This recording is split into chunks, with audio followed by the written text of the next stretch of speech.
जय हिंद। स्वागत है आपका आंसर क्लासेस बलिया में, जहां 9वीं से 10वीं क्लास तक के सभी विषयों के सिलेबस एनसीईआरटी आधार पर कंप्लीट कराए जाते हैं।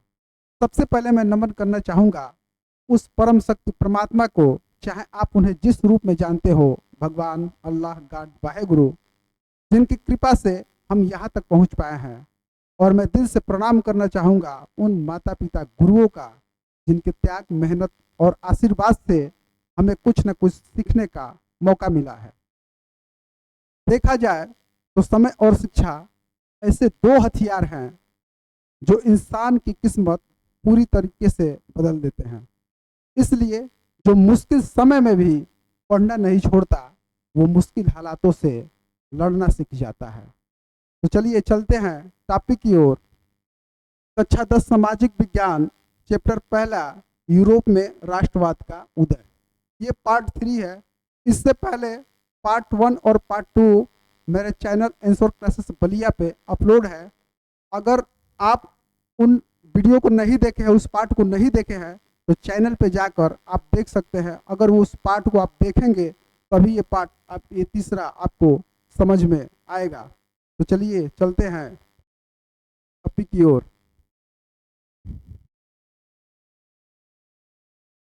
पहले वाले पार्ट में जिस तरह ये फ्रांस की क्रांति के प्रमुख कारणों को हम पढ़ रहे हैं, उससे पहले ये राजनीतिक कारण और सामाजिक कारण पीछे वाले पार्ट में पढ़ाया जा चुका है। अब यहाँ हम आर्थिक कारणों को पढ़ेंगे। यहाँ आर्थिक कारण को पढ़ेंगे। आर्थिक कारण के अंतर्गत आपका राजा के समक्ष आर्थिक संकट, दोषपूर्ण अर्थ विभाजन, दोषपूर्ण कर व्यवस्था और व्यापार की दशा और ऋण का भार, इतने पॉइंट है। इनको हम बारी बारी से पढ़ने की कोशिश करेंगे। इसमें आता है राजा के समक्ष आर्थिक संकट। राजा के समक्ष आर्थिक संकट को पढ़ने से पहले इसको हम एक कहानी के माध्यम से समझेंगे। एक घर था, घर का मुखिया बहुत ही खर्चीला था। वो बेकार कामों में पैसा खर्च करता था। धीरे धीरे उसके घर का खजाना खत्म हो जाता है। मुखिया क्या करता है कि घर के अन्य सदस्यों पर दबाव बनाने लगता है कि अधिक से अधिक वो पैसा दे। घर के लोग पहले से परेशान तो थे ही, मुखिया का जो दबाव आया उससे और लोग परेशान हो गए। और धीरे धीरे क्या हुआ, वो लोग घर के मुखिया के खिलाफ हो गए और घर में लड़ाइयाँ छिड़ गई। सेम टू सेम कंडीशन क्या हुआ, फ्रांस में यही हुआ। राजा पार्टी कर रहा था और उसका खजाना ही पार्टी छोड़कर भाग गया। राजा बोला कि टैक्स बढ़ाओ, अब जनता ही हमारी एटीएम है। और जनता ने बोली कि साहब, एटीएम तभी काम करता है जब उसमें पैसा होता है। तो राजा के समक्ष आर्थिक संकट के बारे में, ये 1789 के फ्रांसीसी राज्य क्रांति का सर्वाधिक महत्वपूर्ण कारण ये आर्थिक कारण ही था। फ्रांस की सामाजिक, राजनीतिक और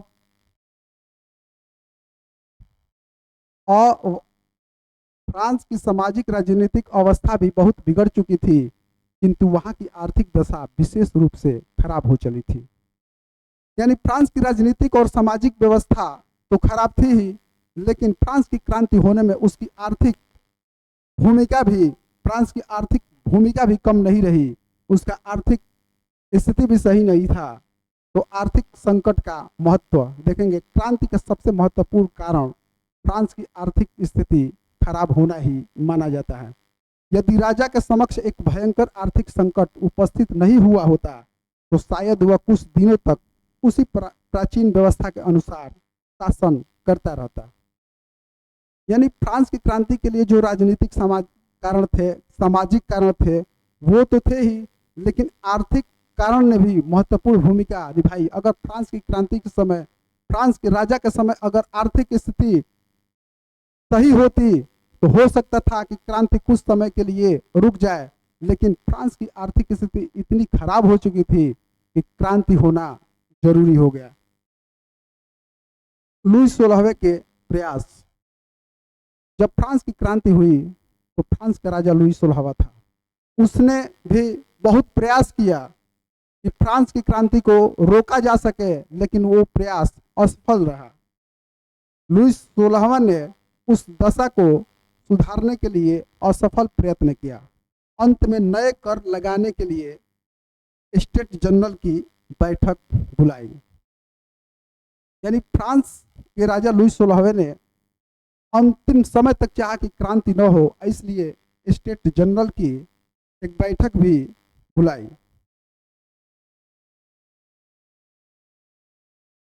इसी के परिणाम स्वरूप क्रांति का सूत्रपात हुआ। निष्कर्ष को देखेंगे। अन्य सभी कारणों से अधिक महत्वपूर्ण कारण था आर्थिक दशा का गिरना। इसी के कारण फ्रांस में क्रांति का विस्फोट हुआ। फ्रांस के राजाओं की विलासिता ने आर्थिक संकट को बढ़ाया। शाही खर्च अत्यधिक था। जनता पर कर का बोझ बढ़ता गया। यानी फ्रांस का जो भी आर्थिक कारण है, फ्रांस के समय जो आर्थिक कारण है, उसको लुईस 16वें ने बहुत प्रयास किया कि इसको बहुत सीमा तक खत्म कर दिया जाए, लेकिन वो लास्ट तक उससे नहीं हो पाया और अंत में क्रांति हुई। लुई 14वें के समय युद्ध। लुई 14वां के लगातार युद्धों के कारण शाही कोष खाली हो गया था। जैसा कि हमने देखा है, वर्तमान में हो चाहे भूतकाल में भी हो, पीछे घटित घटना हो, अगर जहाँ कहीं भी अगर शाही राजकोष या खजाना जब खत्म हो जाता है, देश की आर्थिक स्थिति खराब हो जाती है, तो सबसे विद्रोह का कारण वही होता है। फ्रांस में भी वही हुआ। उसकी मृत्यु के समय देश की आर्थिक स्थिति बहुत खराब थी। यानी लुई 14वें के समय देश की यानी फ्रांस की आर्थिक स्थिति थी वो बहुत खराब थी। इसके बाद लुई 15वां का शासन आता है।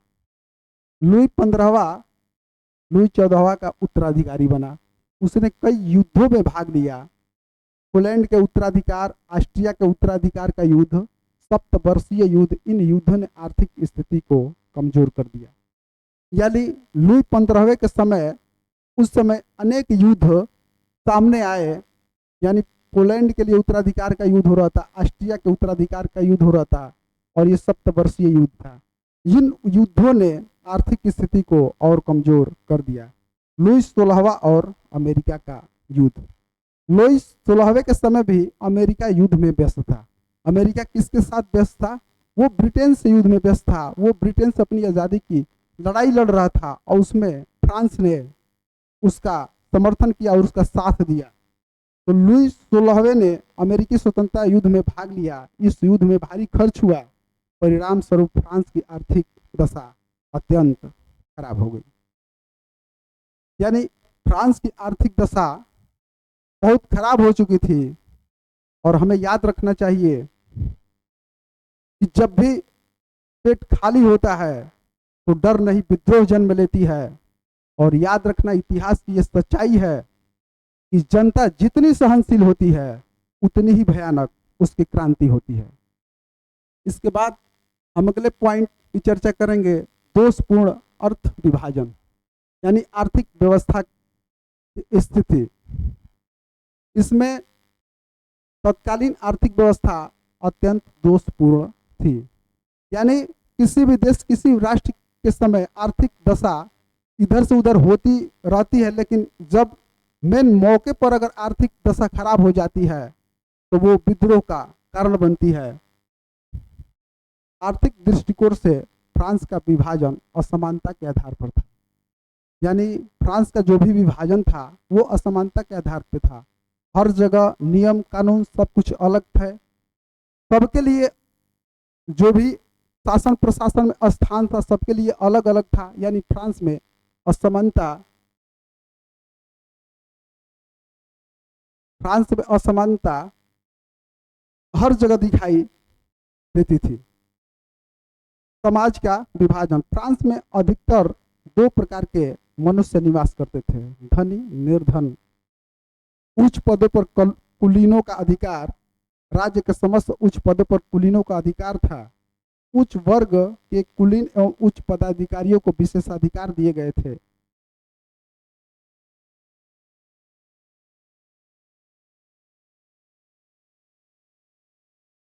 समय पड़ने पर ये लोग धन तथा सोना सेना से राजा की सहायता करते थे। समय पड़ने पर ये लोग धन तथा सेना से राजा की सहायता करते थे। अगर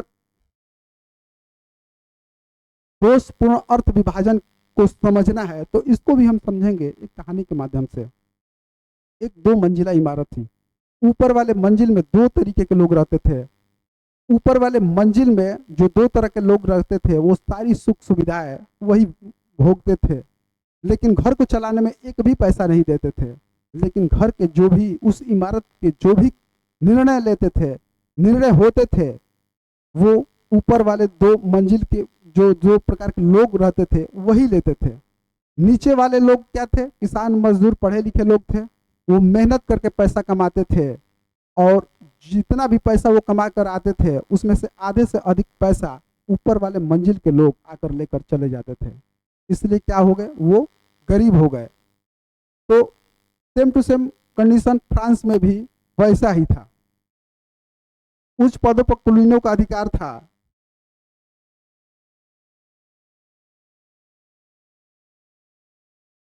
राज्य के समस्त उच्च पदों पर कुलीनों का अधिकार था। उच्च वर्ग के कुलीनों एवं उच्च पदाधिकारियों को विशेष अधिकार दिए गए थे। समय पड़ने पर ये लोग धन तथा सेना से राजा की सहायता करते थे। जागीरदारों की स्थिति। जागीरदारों की स्थिति, जैसा कि राजा अपना कुछ क्षेत्र जागीरदारों को दे देता था। जागीरदारों का काम होता था कि वहां से टैक्स वसूल के जनता को वो लोग पहुंचाते थे। जागीरदार वही होते थे। कार्डिनल रिस्लू के मंत्रित्व काल में जागीरदारों को उसके समस्त कर्तव्यों के भार से मुक्त कर दिया गया था। इसलिए जनता उनको एक व्यर्थ अंग समझती थी जिसके न होने से कुछ विशेष अंतर नहीं पड़ता था, किंतु ये लोग समस्त फ्रांस की लगभग आधी भूमि के मालिक थे। पादरी वर्ग का व्यवहार। साथ ही राज्य करों से बिल्कुल मुक्त पादरी वर्ग भी अपने कर्तव्य की उपेक्षा करता था। ये लोग धार्मिक कृत्यों की परवाह न कर दिन रात भोग विलास में लिप्त रहते थे तथा दरबार में षड्यंत्र रचते थे। जैसा कि हम कहानी में बताए कि जो ऊपरी मंजिल में, उस इमारत के ऊपरी मंजिल में 2 तरह के लोग होते थे। उसमें एक फ्रांस की घटना को तुलना किया जाए तो उसमें एक पादरी वर्ग और सामंत वर्ग, यही लोगों की वहां पे बात किया गया है। वो लोग क्या करते, सारी सुख सुविधाएं उनके पास होती थी, लेकिन कोई भी टैक्स, ये लोग, इन लोगों के पास विशेषाधिकार था, वो किसी प्रकार का टैक्स नहीं देते थे। जबकि आम जनता मेहनत करके टैक्स देती थी और पूरे एक तरह से राष्ट्र का खर्चा वही चलाती थी। उनका सारा अधिक से अधिक पैसा टैक्स में ही चला जाता था। जनता की प्रतिक्रिया। अतः साधारण जनता उच्च वर्गों से अत्यंत दुखी थी, उनके अत्याचारों से अपने को मुक्त करना चाहती थी। क्रांति के आरंभ में राजा तथा राज परिवार की अपेक्षा जनता का सबसे अधिक क्रोध इस उच्च वर्ग पर ही था। यानी हमने बताया कि जो निचली इमारत के लोग थे, किसान मजदूर, जो भी पढ़े लिखे लोग थे, वो लोग परेशान हो गए। उसी तरह सेम टू सेम क्या कंडीशन है, फ्रांस में भी आम लोग, जो भी आम पब्लिक थी, जनता थी, वो उच्च वर्ग और सामंतों से परेशान हो गई थी। पादरियों से परेशान हो गई थी, सामंत वर्गों से परेशान हो गई थी। सामाजिक असमानता का चित्रण। एक ओर तो यह उच्च वर्ग था, दूसरी ओर साधारण लोगों की अवस्था शोचनीय थी। दार्शनिकों का वर्णन। तत्कालीन दार्शनिकों ने अपने लेखों द्वारा समाज में इन वर्गों का चित्रण किया, जिससे तत्कालीन असमानता का पूर्ण आभास मिलता है। यानी फ्रांस की क्रांति में दार्शनिकों ने महत्वपूर्ण भूमिका निभाई। फ्रांस के जो दार्शनिक थे उस समय पूरे विश्व में चल रहे युद्धों का और वहां चल रहे अधिकारों का अध्ययन किए थे और देख रहे थे कि किसी भी देश में अगर मैं वहां पे स्वतंत्रता संग्राम चल रहा है, लड़ाइयाँ चल रही है, तो वो लोग जनता के लिए, जनता अपने अधिकारों के लिए लड़ाइयाँ लड़ रही थी। और जब जनता जीतने लगी तो ये दार्शनिक अपने लेखों में, अपने रचनाओं में उन सब चीजों का चित्रण करने लगे और फ्रांस की जनता समझदार होने लगी। अमीरों द्वारा शोषण। एक ओर तो यह अमीर वर्ग गरीबों पर अत्याचार कर अपने विशेषाधिकारों का दुरुपयोग कर रहा था, दूसरी ओर गरीब जनता अत्याचारों की चक्की में पिस रही थी। करों का भार, राज्य के प्रति, चर्च के प्रति, जागीरदारों के प्रति कर देने में उन लोगों ने परिश्रम से अर्जित लगभग 80% धन निकल जाता था तथा अत्यंत दरिद्रपूर्ण अवस्था में गरीब लोग अपना तथा अपने परिवार का पालन पोषण करते थे। मध्यम वर्ग की भूमिका, जैसा कि हम एग्जाम्पल में एक कहानी जैसे हम बताया कि निचली इमारत में जो आम लोग रहते थे वो घर का पूरा खर्चा देते थे, मेहनत करके पैसा कमाते थे, लेकिन जैसे पैसा आता था उसमें आधे से अधिक पैसा ऊपर वाले मंजिल के लोग आते थे और लेकर चले जाते थे। सेम कंडीशन फ्रांस में भी वैसा ही था। यहाँ पे जो आम जनता थी वो पैसा तो कमाती थी, लेकिन उसका 80% धन निकल जाता था टैक्स में ही, वो लोग लेकर चले जाते थे। मध्यम वर्ग हो गया। उच्च वर्ग एवं निम्न वर्ग के बीच एक वर्ग मध्यम वर्ग कहलाता था। यह संपन्न तथा शिक्षित वर्ग था। यानी मध्यम वर्ग के बारे में बताया गया आपको कि वो लोग पढ़े लिखे किसान मजदूर, इसी में से जब वो लोग व्यापार करने लगे, धन कमाने लगे, तो फ्रांस की आम जनता में से भी एक वर्ग निकला जो मध्यम वर्ग कहलाया। यहाँ पे उसी मध्यम वर्ग की बात हो रही है। यानी फ्रांस की क्रांति में मध्यम वर्ग ने महत्वपूर्ण भूमिका निभाई थी। इस असमानता में सबसे अधिक असंतुष्ट भी यही वर्ग था। ला फावरे के अनुसार फ्रांसीसी समाज का ढांचा सामंती था, किंतु आर्थिक शक्ति मध्यम वर्ग के हाथों में आ रही थी। यही विसंगति फ्रांस के आर्थिक जीवन की सबसे बड़ी समस्या थी। मध्यम वर्ग ने फ्रांस के कारीगरों तथा शिल्पियों के छोटे छोटे संघ बना रखे थे, जिससे छोटे छोटे कारीगरों पर इनका अधिकार हो गया था। ये लोग इनके नेतृत्व में बड़े कार्य करने को प्रस्तुत थे। मध्यम वर्ग के बारे में नेपोलियन ने भी कहा था, जब वो सेंट हेलेना में बंदी था अपने बंदी जीवन काल में, वो बोला था कि अगर मध्यम वर्ग अपने समानता का अधिकार नहीं लड़ता तो शायद फ्रांस की क्रांति नहीं होती। यानी आम जनता तो भूखी थी ही, लेकिन सबसे बड़ी भूमिका मध्यम वर्ग का अधिकार था। वो सामंतों की तरह अधिकार पाना चाहते थे और वो फ्रांस की क्रांति में महत्वपूर्ण भूमिका निभाए। वो फ्रांस की क्रांति का नेतृत्व किए।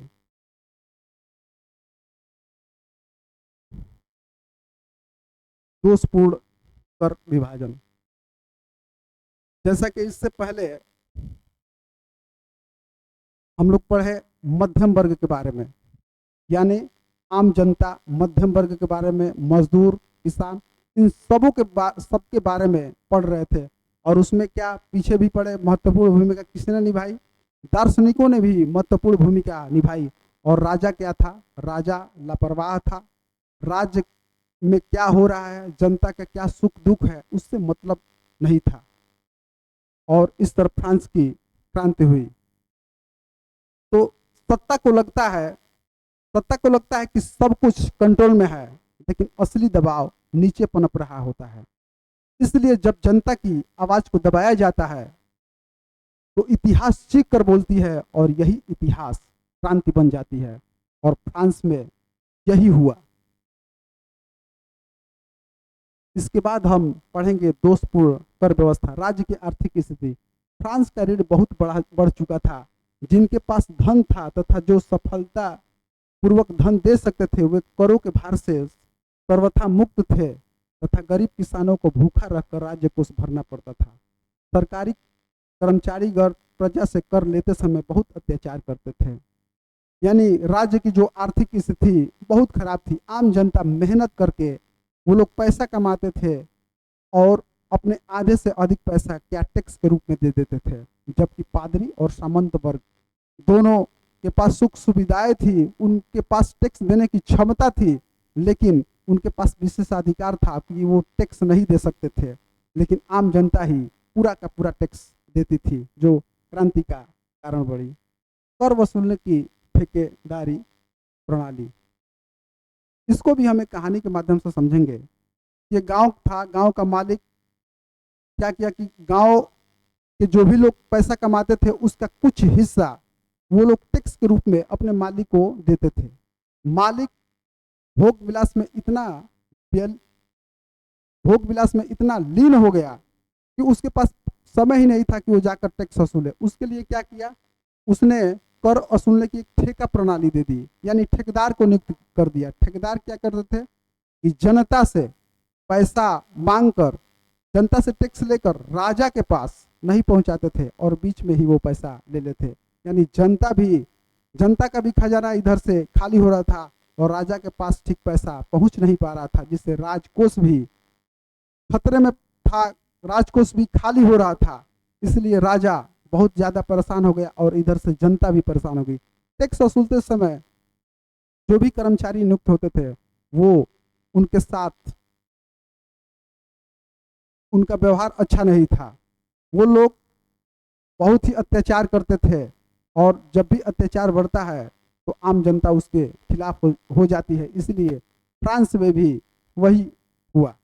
कर वसूलने के लिए ठेका दे दिया जाता था। जो सबसे अधिक धन राजा को देने को तैयार हो जाता था उसी को निश्चित भूमि से कर वसूलने का अधिकार मिल जाता था। यानी ठेका भी लगता था तो उसमें बोली लगने लगी कि जो भी पैसा अधिक देगा टैक्स वसूल को मेरे पास जमा करेगा उसी को ठेका देने का अधिकार, ठेका दिया जाएगा। वो लोग क्या करते थे कि अधिक से अधिक पैसा देकर और ठेका लेने का अधिकार ले लेते थे, लेकिन सारा पैसा आम लोगों से वो लोग टैक्स वसूलते थे और उन पे अत्याचार करते थे। राज्य को थोड़ा सा भाग देकर बाकी सब वसूल करने वाले अपने जेबों में रखते थे। प्रजा से अधिक धन बर्बरता पूर्वक वसूलते थे। इस प्रकार राज्य को अधिक आय नहीं हो पाती थी और गरीब किसान धनहीन हो जाते थे। उनके परिश्रम का अधिकांश धन अत्याचारी कर उगाने वाले को मिल जाता था। कृषि की स्थिति क्या है, कृषि की स्थिति क्या थी उसके बारे में पढ़ेंगे। लुई 15वें के समय से ही राज्य की ओर से कृषि का महत्व समाप्त हो गया था। यानी लुई 15वें के समय से कृषि का महत्व समाप्त हो गया था।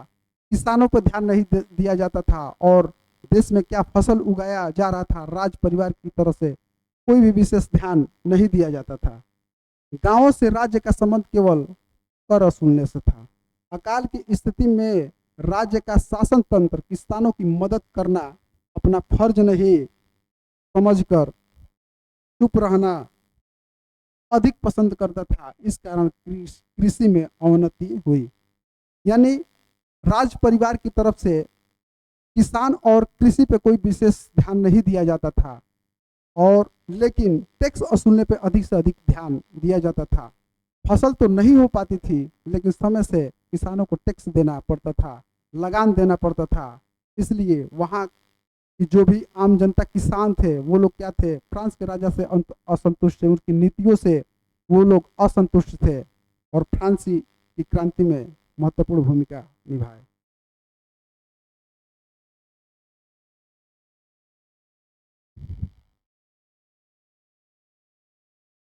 व्यापार की दशा भी फ्रांस की, अगर क्रांति की बात फ्रांस में बात किया जाए कि व्यापार की दशा भी उस समय अच्छा नहीं था। उस समय फ्रांस में व्यापार अवनति की अवस्था में था। व्यापार से राज्य को कोई विशेष लाभ नहीं हो रहा था। फ्रांस के अलग अलग क्षेत्रों में अलग अलग व्यापार नियम, कोई एक समान प्रणाली नहीं थी। हर क्षेत्र में मापने तोलने की अलग विधि थी। व्यापार में भ्रम और धोखाधड़ी की संभावना बढ़ती जा रही थी। यानी फ्रांस में जो भी नियम कानून थे, फ्रांस में जो भी नियम कानून, व्यापारिक जो नियम कानून थे वो एक समान नहीं थे। एक शहर से दूसरे शहर में सामान ले जाने पे इतने नियम और कानूनों से गुजरना पड़ता था कि मंजिल तक पहुंचते पहुंचते सामान तो नहीं लेकिन हिम्मत खत्म हो जाती थी। फ्रांस में ऐसी व्यवस्था थी। इससे क्या हुआ, व्यापारी जब देश में कृषि अच्छी नहीं होगी, किसान की स्थिति सही नहीं होगी, वो लोग फसल नहीं उगा पाएंगे और कुछ व्यापारिक फसलें होती है वो उसका पैदावार कम होने लगा। धीरे धीरे क्या हुआ, व्यापारों की स्थिति भी बहुत खराब होने लगी। उसके बाद समय समय पर अलग अलग जगहों पे अलग अलग टैक्स लिए जाते थे, अलग अलग नियम थे, उससे व्यापार वर्ग था वो बहुत ही नाराज था और फ्रांस की क्रांति में महत्वपूर्ण भूमिका निभाया। सिक्कों की असमानता, पूरे फ्रांस में एक समान मुद्रा नहीं थी, लेन देन में कठिनाइयां होती थी। चुंगी की समस्या, हर जगह अलग अलग चुंगी दरें, यानी एक स्थान से दूसरे स्थान पर माल ले जाने पर बार बार टैक्स देना पड़ता था। कारीगरों की खराब स्थिति, छोटे छोटे कारीगर संघ बने हुए थे, उनकी आय इतनी कम थी कि जीवन यापन मुश्किल था। मजदूरों का शोषण, मिल मालिकों को अत्यधिक लाभ था, मजदूर दिन भर काम करने के बाद भी भूखे रहते थे। उत्पादन की, वस्तुओं का उत्पादन बहुत कम मात्रा में होता था, इससे व्यापार और अर्थव्यवस्था दोनों कमजोर हो रहे थे। परिणाम यह हुआ कि व्यापार की कमजोरी के कारण राज्य की आर्थिक लाभ नहीं मिला और यह स्थिति क्रांति का एक बहुत कारण बना। यानी फ्रांस की जो व्यापार व्यवस्था है, अलग अलग जो नियम कानून थे, उससे व्यापारी वर्ग जो था वो असंतुष्ट था और इस वजह से व्यापार ठीक से नहीं हो पा रहा था और फ्रांस की आर्थिक स्थिति इसी तरह खराब होती चली गई। फ्रांस में अलग अलग नियमों ने फ्रांस को कई टुकड़ों में बांट दिया था और सबसे अधिक टूटा था आम इंसान का सपना। इसलिए जब व्यवस्था ऐसी हो जाए कि इंसान जीने के लिए नहीं, संघर्ष के लिए रह जाए, तो ऐसी स्थिति में बदलाव जरूर हो जाता है, जरूरी हो जाता है और इसलिए फ्रांस की जनता वही काम की और फ्रांस की क्रांति हुई। ऋण का भार, फ्रांस को यूरोप का समृद्ध देश माना जाता था, फिर वही भारी ऋण में डूबा हुआ था। यानी फ्रांस को यूरोप में सबसे समृद्ध देशों में गिना जाता था, लेकिन वो क्या था, ऋण में डूबा हुआ था। क्यों डूबा हुआ था? वहाँ की नीतियों के कारण, वहाँ के राजा की नीतियों के कारण, नियम कानून के कारण। राजा और राज्य की आय अलग अलग, राजा अपनी इच्छा से राजकोष का पैसा खर्च कर सकता था, राजा रानी का फिजूल खर्ची भरा जीवन, खर्च पर कोई रोक टोक नहीं था। बजट व्यवस्था का अभाव, यानी राजा का जो व्यक्तिगत जीवन है उस पर जो खर्चा होता था और राज्य के लिए जो शाही राजकोष है उसमें से जो पैसा खर्च होता था, दोनों में डिफरेंट ही नहीं था। यानी राजा अपनी मर्जी से राजकोष से पैसा लेकर अपने व्यक्तिगत जीवन में इसका उपयोग करता था, उसको भोग विलास में उस पैसे का उपयोग करता था। इसलिए फ्रांस की स्थिति बहुत ही खराब हो चुकी थी और इसका कोई बजट नहीं था, कौन सा पैसा, कितना राज्य में पैसा आ रहा है, कितना पैसा जा रहा है। फ्रांस में इसका कोई बजट व्यवस्था ही नहीं था, बजट व्यवस्था का अभाव था। उस समय फ्रांस में कोई बजट सिस्टम नहीं था, आय और व्यय का सही हिसाब रखना असंभव था। लगातार खर्च और कर्ज के कारण राज्य का खजाना लगभग खाली हो चुका था। लुई 15वें की नीतियां, अपने प्रिय लोगों को पेंशन और इनाम दिए जाते थे। लुई 15वें के समय जो भी इनके प्रिय लुई का फ्रांस का जो राजा था लुई 15वां, उसके समय एक नीति अपनाई गई, अपने प्रिय लोगों को पेंशन और इनाम दिया जाने लगा। इसके लिए क्या किया जाने लगा? इसके लिए कर्ज लेना पड़ता था। यानी लुई 15वें के समय एक परंपरा बनी कि जो प्रिय लोग हैं उनको पेंशन और इनाम दिया जाए। जब तक राजकोष का खजाना यानी शाही राजकोष में पैसा था तब तक तो अच्छा था, लेकिन धीरे धीरे ये खजाना खत्म होने लगा। लेकिन ये पेंशन और इनाम दिया जाना बंद नहीं होता था और इसके लिए क्या करना पड़ा? कर्ज भी लेना पड़ता था लुई 15वें के समय। अब लुई 16वें के समय संकट, आर्थिक स्थिति बहुत अधिक खराब हो गई, राज्य लगभग दिवालिया होने की स्थिति में था। अमेरिकी स्वतंत्रता संग्राम का प्रभाव, यानी लुई 16वें के समय अमेरिका जो युद्ध लड़ रहा था, ब्रिटेन से लड़ रहा था, अपनी स्वतंत्रता की लड़ाई लड़ रहा था स्वतंत्रता के लिए, उसमें फ्रांस ने अमेरिका का सहयोग किया था, हर तरीके से सहयोग किया था। उसमें क्या हुआ कि फ्रांस को अधिक से अधिक धन खर्च हुआ, फ्रांस आर्थिक स्थिति से कमजोर हो गया। किसी भी देश में जब युद्ध होता है तो उसकी आर्थिक स्थिति खराब हो जाती है। अगर कोई इस युद्ध में अगर सहयोग भी कर रहा है तो उस देश की भी आर्थिक स्थिति खराब हो जाती है। फ्रांस में भी यही हुआ। फ्रांस भी अमेरिका के युद्ध में, अमेरिका का जो युद्ध हुआ ब्रिटेन के साथ, उसमें भरपूर सहयोग दिया। कुल कर्ज लगभग 60 करोड़ डॉलर तक पहुंच गया था फ्रांस का। हर साल लगभग 2.5 करोड़ डॉलर बढ़ रहा था। फ्रांस मूलधन तो दूर, ब्याज तक नहीं चुका पा रहा था। देश दिवालिया होने की कगार पर था। सुधार के असफल प्रयास। ऐसा नहीं है कि इसके लिए सुधार नहीं किया गया, सुधार किया गया, लेकिन उसके लिए असफल प्रयास किया गया। लुईस 16वें ने सुधार की कोशिश की। कई योग्य मंत्रियों की नियुक्ति की गई, लेकिन राजा रानी खर्च कम करने को तैयार नहीं थे। यानी लुईस 16वें के समय अनेक मंत्री बदले गए, लेकिन लुईस 16वां और जो रानी का प्रभाव था, उनका जो खर्च था वो कम नहीं हो रहा था। रानी बहुत खर्चीली थी और वो राजनीति में हस्तक्षेप करती थी, जबकि राजनीतिक ज्ञान उनको नहीं था। विशिष्टों की सभा सदस्य सुलझाने के लिए बुलाई गई, लेकिन अमीर वर्ग ने सहयोग नहीं किया। कर देने से अधिकार। पादरी और सामंत वर्ग कर देना अपमान समझते थे। इससे समस्या और बढ़ गई। क्रांति की शुरुआत की ओर कदम। यानी फ्रांस के जो पादरी वर्ग, सामंत वर्ग है, देश कर्जे में डूबा हुआ था, लेकिन वो लोग कर नहीं देते थे। कर देना अपना अपमान समझते थे, जबकि आम जनता कर देती थी। सारा टैक्स वही देती थी, जबकि पादरी और सामंत वर्ग इस कार्य को अपना अपमान समझते थे। इसका परिणाम यह हुआ कि आर्थिक संकट के कारण स्टेट जनरल की बैठक बुलाई गई। यही आगे चलकर क्रांति का कारण बनी। राष्ट्रीय सभा का ऐतिहासिक कदम। विशेषाधिकार समाप्त कर दिया गया। जागीरदारी प्रथा खत्म कर दी गई। यानी जो भी विशेषाधिकार राजा के पास होता था, वो विशेषाधिकार यही होता था कि पादरी वर्ग और सामंत वर्ग टैक्स नहीं देते थे। उनका ये विशेषाधिकार होता था।